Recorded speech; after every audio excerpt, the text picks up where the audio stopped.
Thank you very much for joining us today. For those of you who are new to the firm, please note that these forums are for you to hopefully ask questions and exchange information with your colleagues, and for us here to help with answering questions from different parts of Office of Research and our colleagues from accounting. As usual, we have a couple of updates for you, and hopefully the majority of the time we would be spending on exchange of information and answering your questions. So with that, let's start. The first update we have is from our proposal team. Kelly, the Associate Director here in Sponsored Programs, is going to give us some updates regarding what's happening out there. Kelly? Good morning, everyone. I'm going to share some information with you from the NIH about new Biosketch formats and other support formats. So I'm going to share my screen, get the presentation started.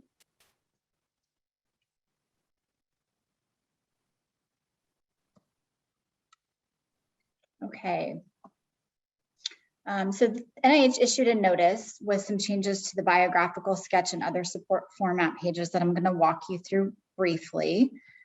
So these changes are not changes to existing policy. They're changes to format only, and they apply to all new NIH application packages, JITs, and RPPRs. These format changes become effective for anything submitted on or after May 25th of this year, so next month. And they're doing this to support collaboration between different federal agencies. And so the forms are being updated to provide more transparency and more disclosure for all research activities that are occurring both domestically and foreign. So specific to biosketches, this box right here is actually copied from the actual NIH notice, and it outlines the changes that are occurring to both the regular biosketches and those that are used for fellowships. So in section B, which is research support, it's being B rather. Section B is for positions and honors. It's being updated to include scientific appointments as well.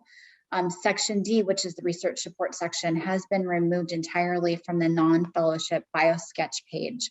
And that's just due to duplication of effort with other support and to harmonize the format with NSF's format. As for the fellowship Biosketch, section D, which is scholastic performance, has been updated to remove the research support section as well. So research support is gone, but as applicable, applicants may also include the details on ongoing and completed research projects for the last 3 years with the personal statement that is attached as section A.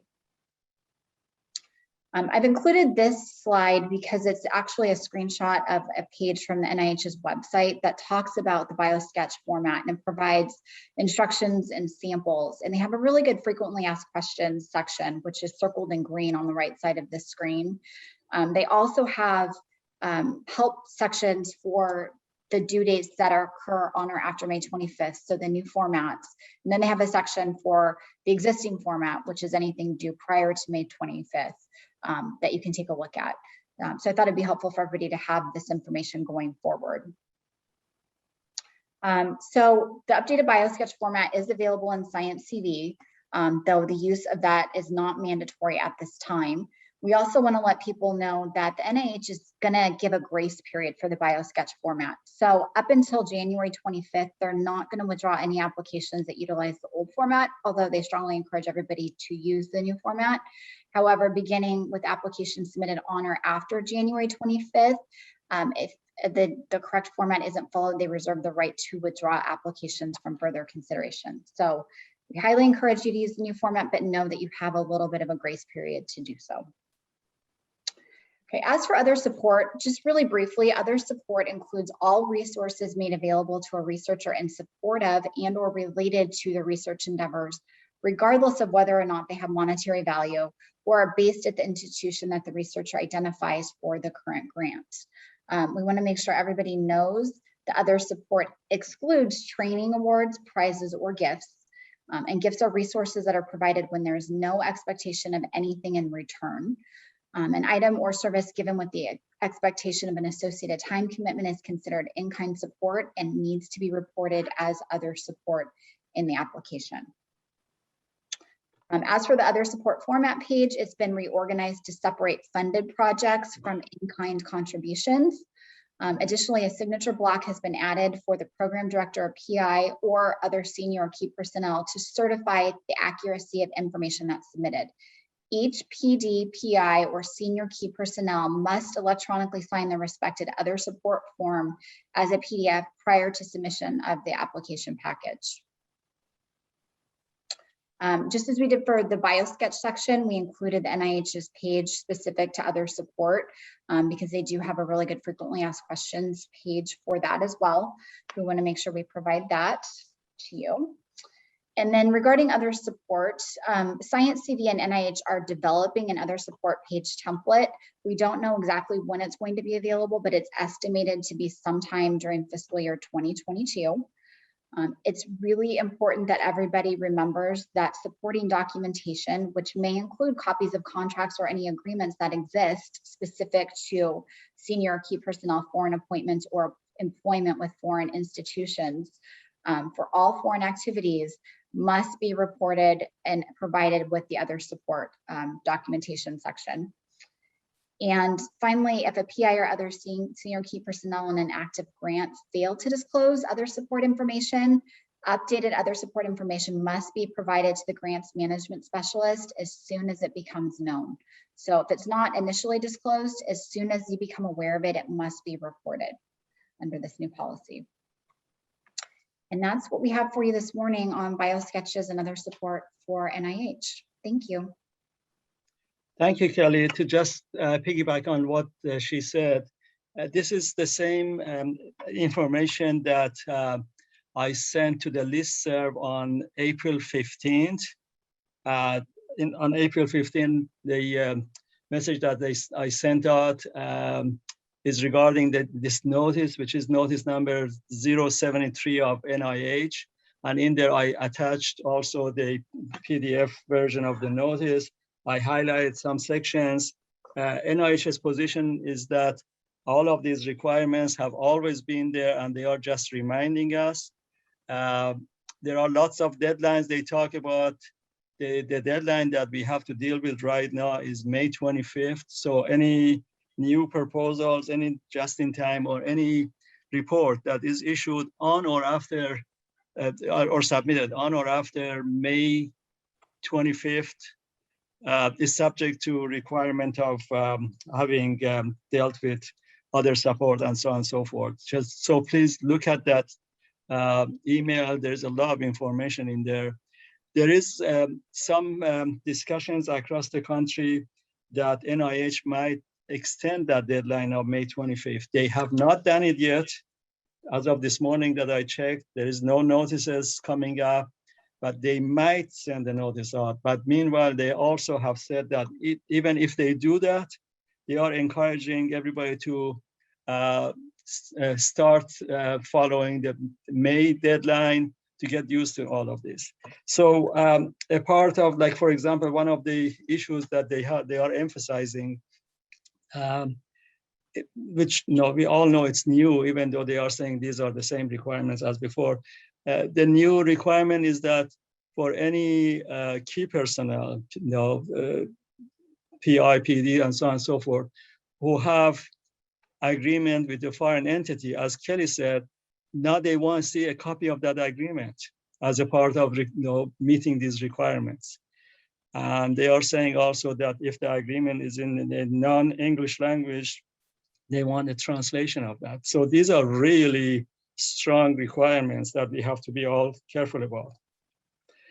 There are some, I have seen some questions coming to me when, with respect to other support. Some PIs are under the mistaken understanding that NIH means other support regarding this project. That's not what they are saying. They are saying other support of research of you as the PI. So if the research is, I don't know, related to something on computer, memory or whatever, just I'm making this up. And they have support in areas of genomics, still that other support has to be reported. It is not this project, it's any support they get for any of their research. So again, we have to be very careful that we are in full compliance with the requirements. So any questions on any of these? I don't see any chats coming in. It I'm looks sure like, that, it looks go like ahead. we have one. Can the new formats be used prior to May 25th? My understanding is that if the new format is in Science CD, which I believe it is, you can use it, but it's just not required until May 25th. That's correct.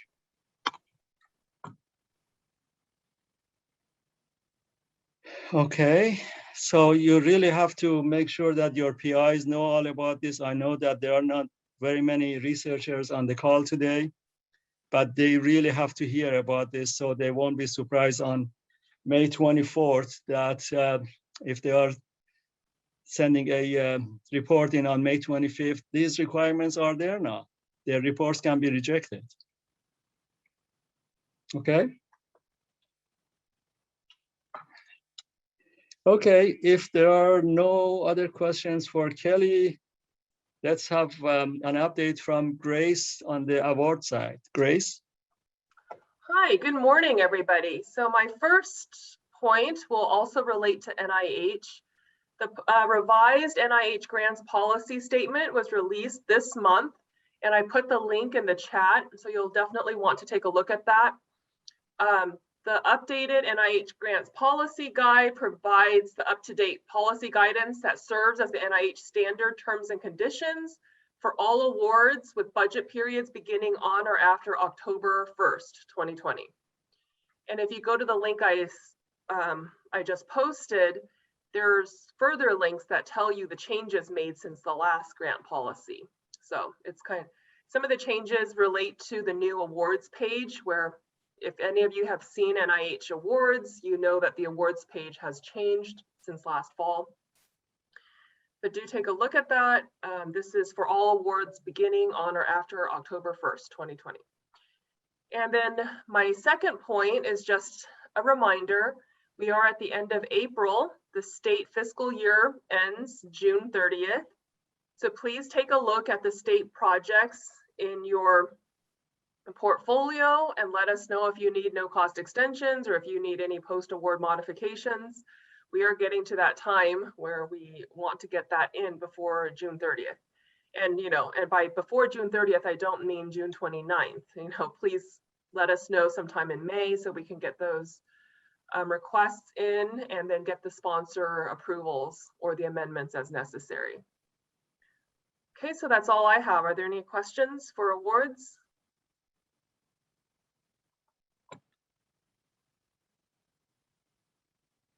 Okay, Gwen posted something, but that's not something I can answer.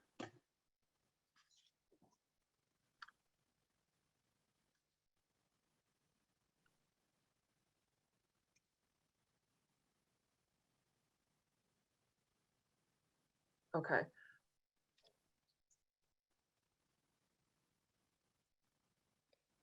I don't know the question Gwen had I don't know the answer either. James is on the call. Maybe James would know.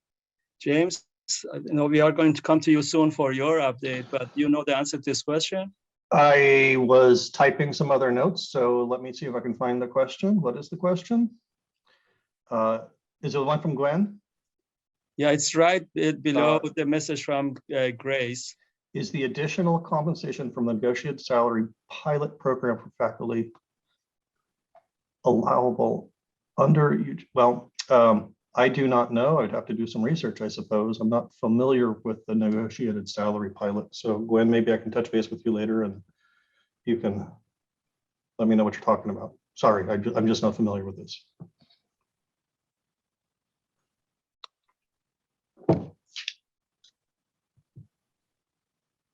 Okay. Anything else?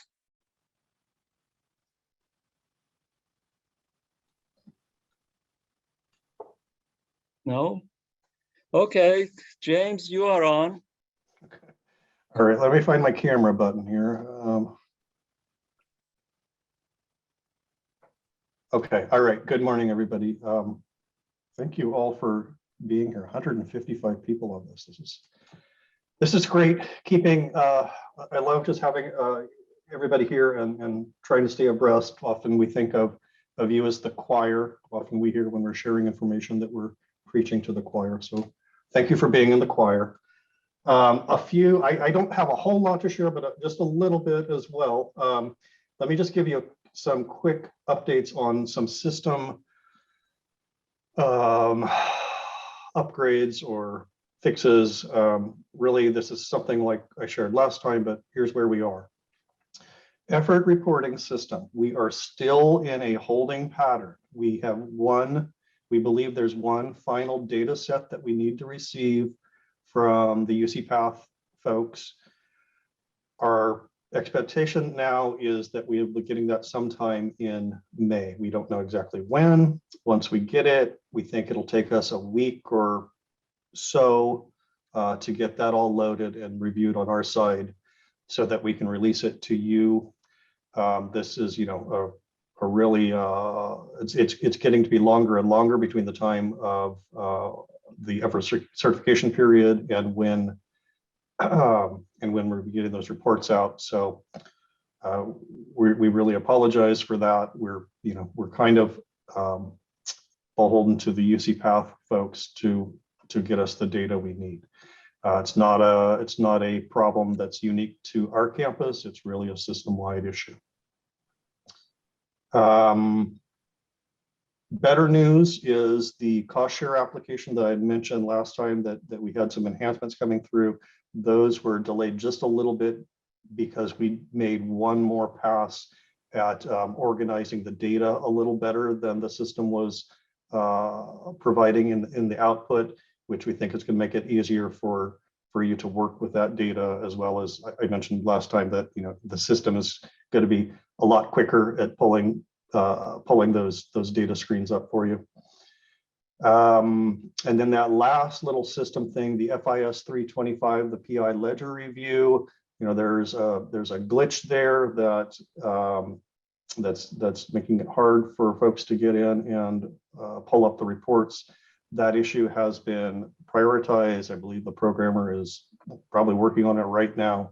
We're hoping that fix is in place really soon because we think that PI ledger review is a very effective tool for helping PIs have those snapshots of their projects and staying up to date on that. Okay, so that's what I have on our system stuff. I don't know if any questions have come in yet related, so I'm going to say there are no questions there. The last thing that I want to bring up is hopefully you all saw an announcement yesterday afternoon from Vice Chancellor Ratliff regarding the launch of the Aggie Enterprise Initiative. If you did not, I'm going to go ahead and throw a link in here. Actually, can you guys do some thumbs up or something if you did see that email? I think that's an important thing for everybody to be aware of. This is an initiative. Let me just share my screen. Let me do that as well.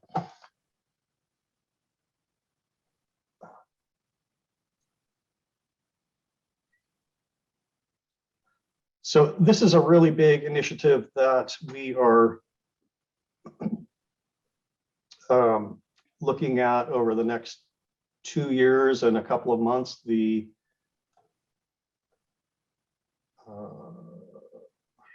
This one.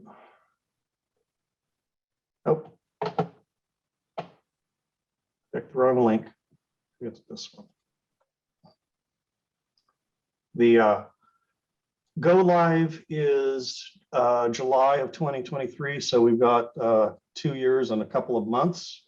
It's a large initiative. It is designing, the effort is to optimize our business practices and have a new financial system, ERP system that will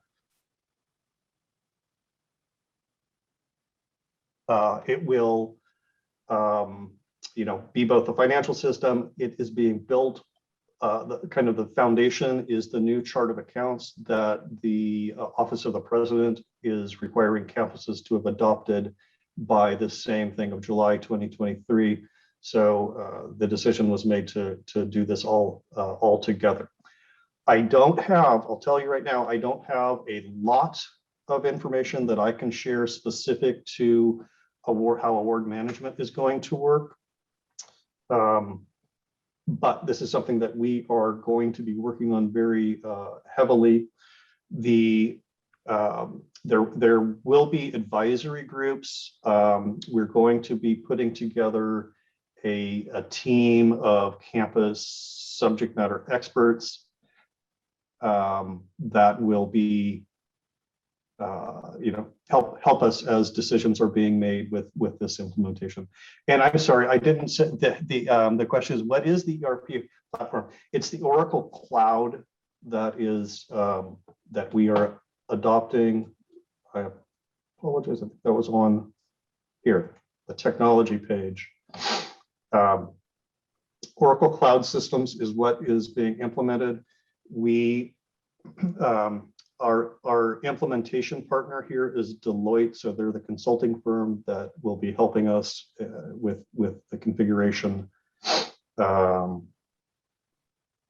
and that's kind of where we are. So again, I don't know a lot of the details. Oh, the other thing I want to say is my associate director Francisco Andrade is our project lead here, so a huge chunk of his time and effort over the next 2+ years is going to be on this project. So please keep that in the back of your mind. Those of you that might be, accustomed to zapping Francisco an email and hoping to get a reply real quick. Francisco, I'm not sure if you're on the line, but I'm just putting it out there. Please be aware that he has this huge project that he has volunteered to tackle. Let's see, there's a question. What part is going to be completed by some? I think that's back on, it's either the chart of, I don't know. Kareem, where did you see the December 2021? It was a part in the message from Kelly Ratliff saying, yes, we got this big project and part of it was going to be done by December. And I couldn't understand which part.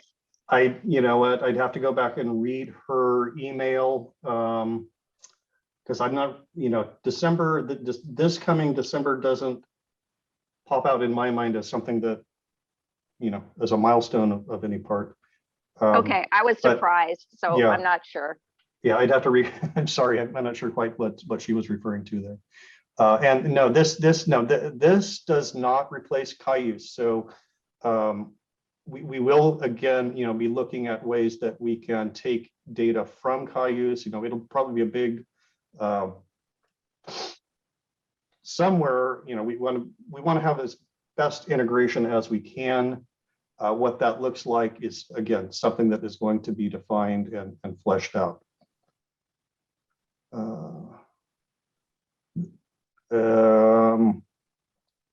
So there's a question about if this is a UC-wide effort or only specific to UCD. The UC-wide effort is the chart of accounts. So all of the campuses need to be reporting data to UCOP on the new common chart of accounts by July of 2023. Some campuses have already moved to the new chart of accounts, and they've done that, actually in also in implementing new financial systems. UC San Diego recently went to Oracle Cloud. UC Merced is even more recently has moved to Oracle Cloud. UCLA was planning to go to Oracle Cloud, put it on pause for a little bit, but they're getting back into looking at that implementation again. You see San Francisco is on Oracle. I'm probably missing somebody else. So the financial system itself is not directly OP driven, but a lot of campuses are moving in the same direction.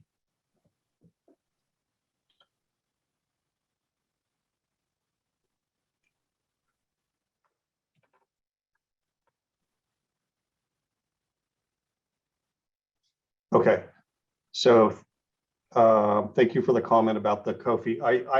I'm not that's kind of because the Common Operating Fund Initiative, that's really non-CNG related. So I've not really been too into that. So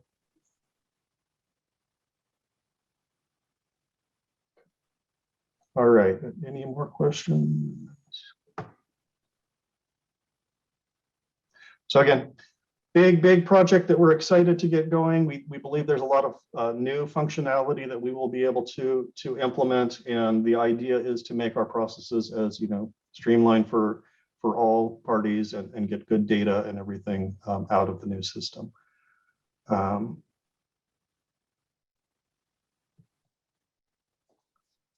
Thank you, James. I know that regarding this coffee, there was I guess a question or a mention of CAIUS.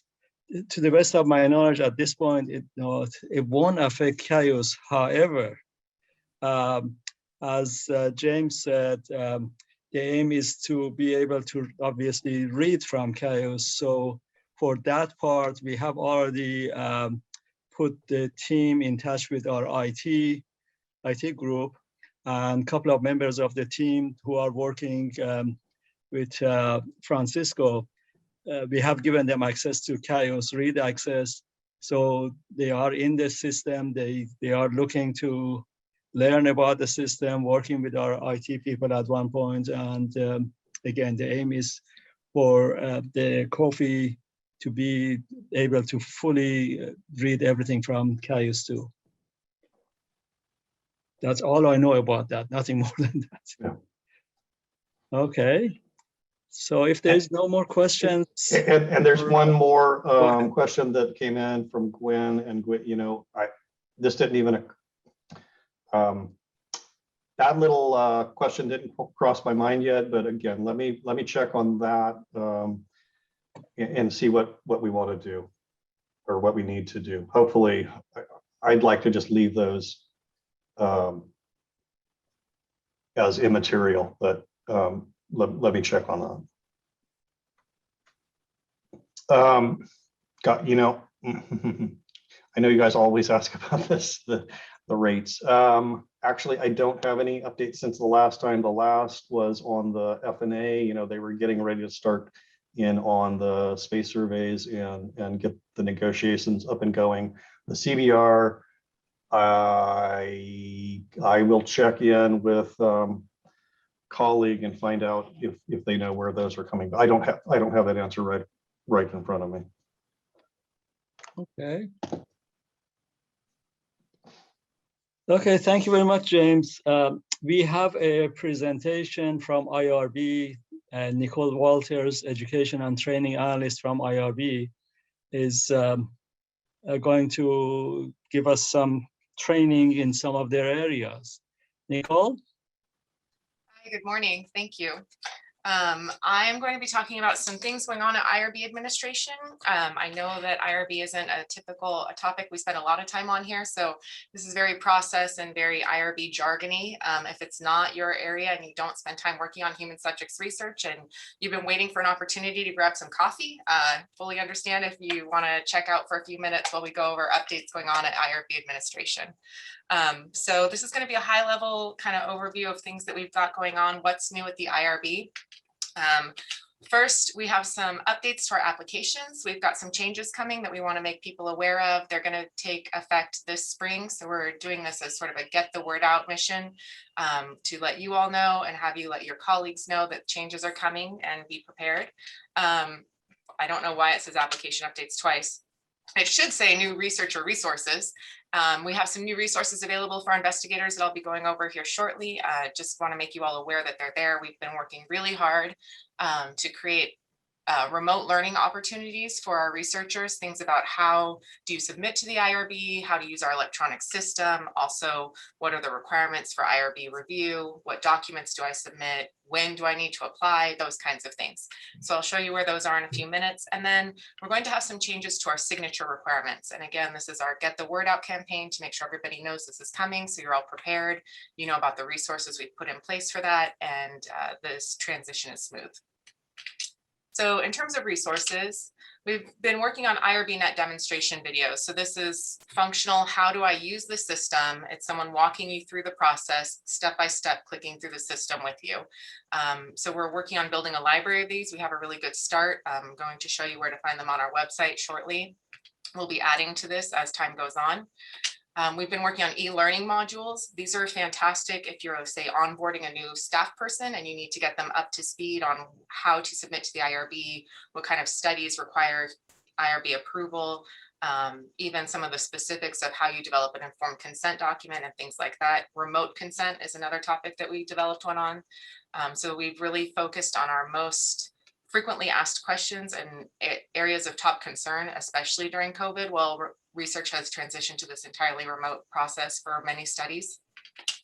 And then we've been working on some quick reference sheets. So especially targeting the areas where we're going to have changes going on, like our electronic signatures. We've been developing content that you can download and either give to someone who's going to be completing these signatures or keep on your own desk as a reference sheet for just to walk through those steps if it's something you don't do frequently. So I'm going to go to our website now just to show you where you can find these kinds of resources.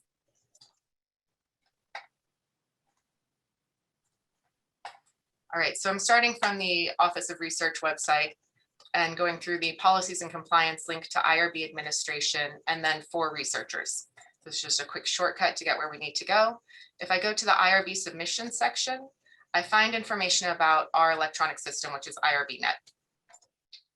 This is where we're really building our content to support the IRB Net functionality. So things like, how do I share a project in the system? How do I apply electronic signatures? How do I complete the initial review application? All of that content is being added here. And you can jump to it from this location and you can find the resources that are available to you here, along with our step-by-step instructions available on the website itself. If you just want to send this link to someone that you're teaching them how to apply their signature, this is available to them.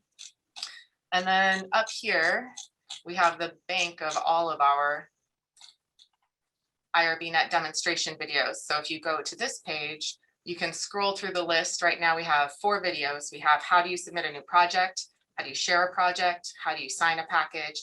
And using tags to organize your work. If you're not familiar, if you are an IRB Net user and you're not familiar with tags, it's an excellent resource to highlight things that you need to keep track of or flag items that need attention. So we've got these training videos available. We're working on additional ones like our post-approval submission and things like that. And then going back to the for researchers page where we were to start with and going to our training and education section.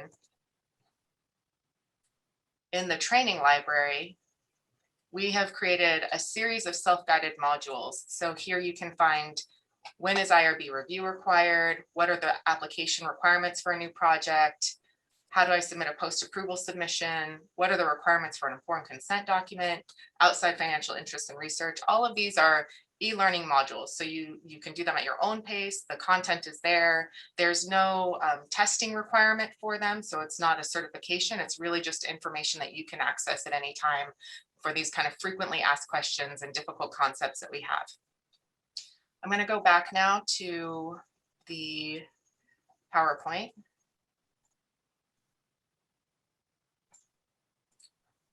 So those are the new resources that we're working on. And sorry, I see a question. Is this replacing the use of the PDF page for signatures or is it part of it? It is replacing the use of the signatures. So we will no longer be accepting any other form of signature, and I'll talk about that shortly. All signatures will be done in the IRB Net system. So it's a great way for audit keep tracking. There's a reporting mechanism in the system that we can use to see who signed things. So the transition has been kind of a slow rollout because we've been using electronic signatures for our principal investigators and faculty advisors for a long time. This is going to make the requirement now also for department chairs, many of whom are already using the electronic signature process. And then faculty or PIs, when they're submitting post-approval submissions, will also need to use the electronic signatures. All right, so we're going to talk now about the changes coming to our applications. So the initial review application, if you submit to the IRB, you're familiar with this document. It's an online data entry tool that we use, and we've had it in place since 2015, and it's ready for a tune-up. So we've been collecting information, we're ready to improve what's there. We've also had some changes in policy that we're addressing. So I've got here just sort of a high-level overview of the kinds of changes you'll experience when this happens. Because of policy changes, both at the institutional level and regulatory changes, we have updated some of the older questions in our form are now outdated. So we've updated those to reflect and be more consistent with the current policies and practices. HRP 226, which is our administrative approval form, is being phased out. It will no longer be required. It is now incorporated into the document as a part of the electronic data entry. So you will no longer submit HRP 226. That document will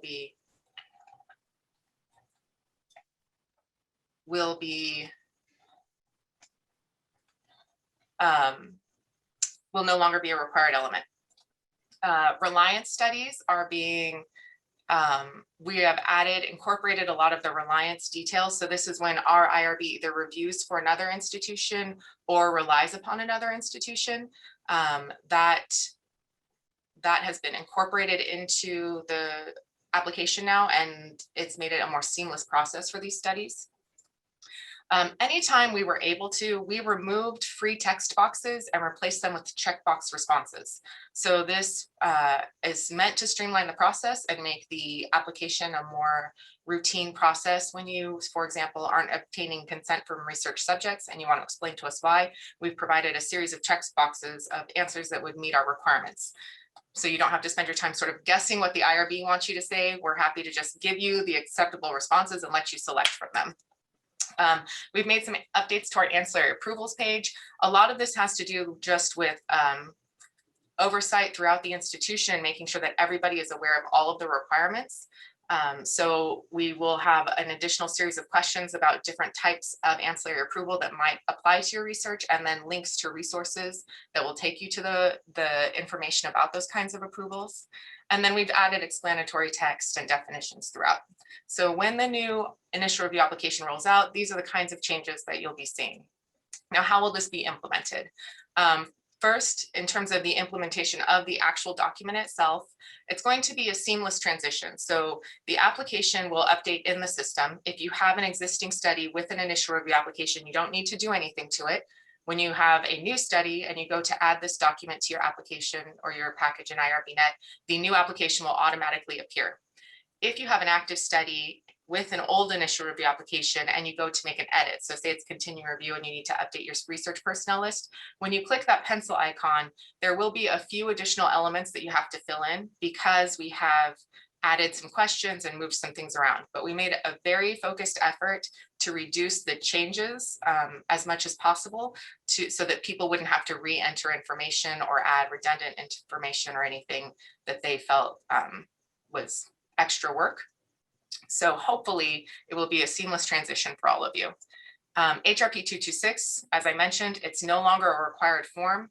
With that though, we have removed sort of the signature blank that used to be used for this sort of PDF process of signing or DocuSign or whatever other process people had. So now we're using all IRBnet signatures. For Reliance, as I mentioned, we're streamlining this process, so no more cover sheet if you have used that document before. For UC Davis relying PIs, there are going to be some additional questions because, as I mentioned, we're trying to improve compliance throughout the institutions. We're adding additional questions to make sure we get all the information for this study. And then for non-UC Davis PIs, they will be able to submit directly to our IRB for review using this application.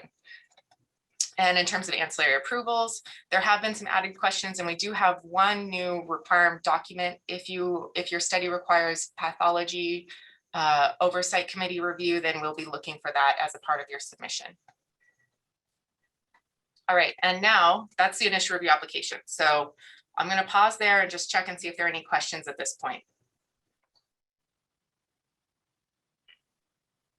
Okay, I don't see any in the chat, so I'm going to move on.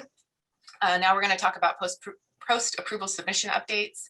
So if you submit to the IRB, you're going to be familiar with these forms. This is very jargony. If you don't, we have the HRP 212, the 213, and the 214. All of these forms are being phased out. So we will no longer be accepting these forms effective June 1st. If you use our system IRBnet, you have probably seen the post-approval submission form. This is just like the initial review application. It's an online data entry tool. Effective June 1st, we'll be requiring this for all of our post-approval submissions. This form has online data entry. You're going to update it with each application the same way you use your initial review application. It also requires the IRBnet signature feature, no wet signature or DocuSign or anything like that. And then these sort of circling back, a lot of the resources that we've been working on are meant to support this transition. So we've got our initial review application guide is an e-learning module.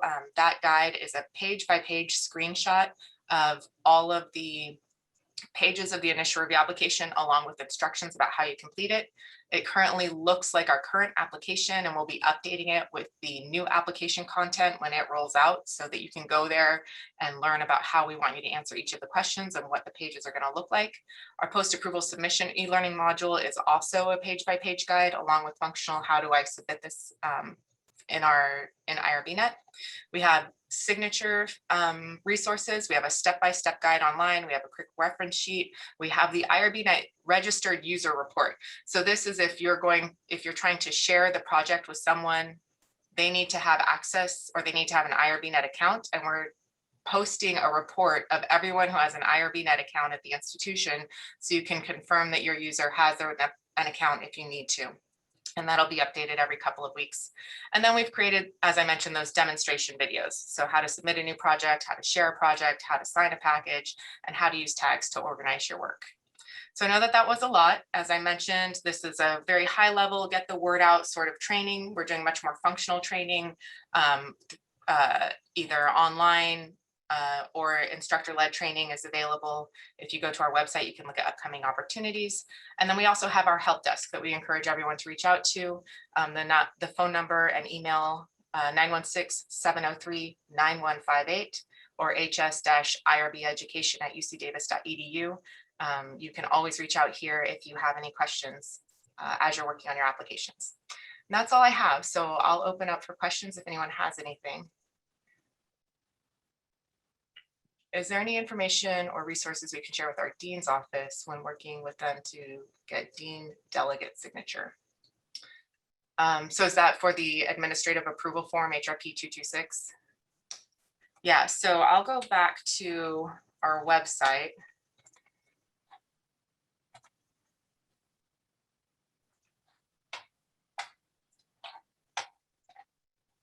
And I'm going to navigate to those IRBnet resources that we talked about.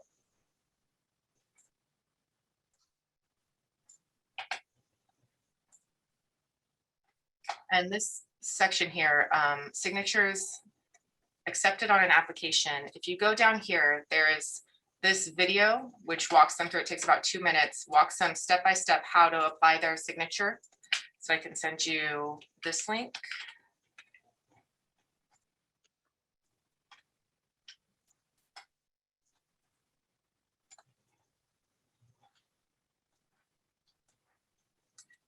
This is a quick, like one sheet. How do you do this step process for assigning electronic signatures? And then there's a 4-page guide that kind of walks them a little bit more through the various pages of IRBnet. So I'm going to link this in the chat so that you can find it easily. Any more questions?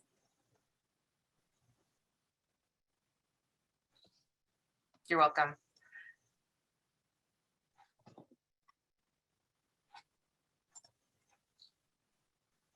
All right, well, if no one has questions now, I'll go ahead and end. And if you think of anything, as I mentioned, reach out to our help desk or me directly, and we'll give you whatever support we can.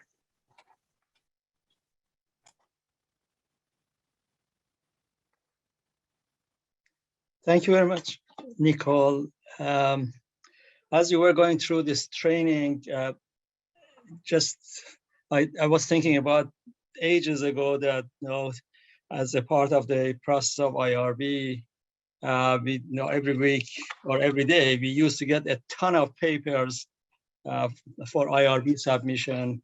I forgot how many copies we were requiring, 20, 25 copies that they would come in, and just we had one person who constantly was working on those papers, moving them around and sending them to the committees and all of that. The world has changed for better, and thank you very much, Nicole, for sharing this information with us. I know that since you have been here, actually, the training has improved, and I have heard lots of good things from the campus regarding what IRB is providing as far as training as well as support. Combination of you and John have done great job here. Thank you.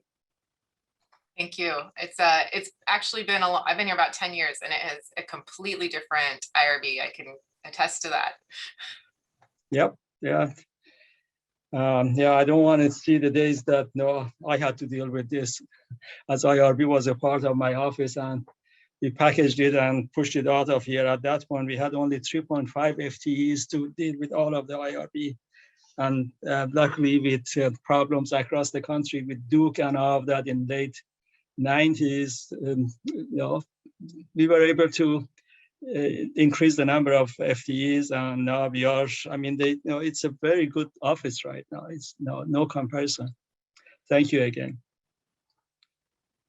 Okay, anything else? Any questions from anybody here in the group, or exchange of information within the team, and whatever else you want to talk about? Well, I'm hearing nothing, and I don't see any new questions or comments in the chat. Go ahead, James. I just pinged Associate Controller Mike LeGrand on the earlier CBR question.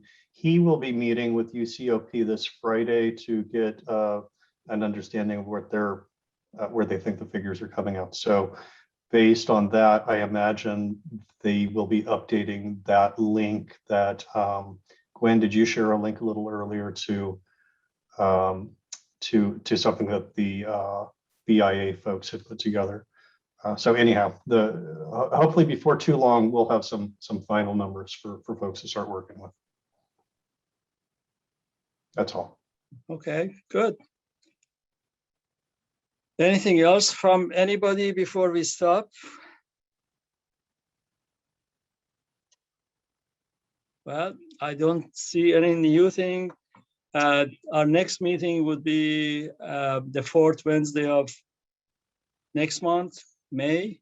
But meanwhile, regarding the NIH requirement, I again encourage you to take a look at the message I posted on the listserv on April 15th, which would talk about the type of things that Kelly also talked about here.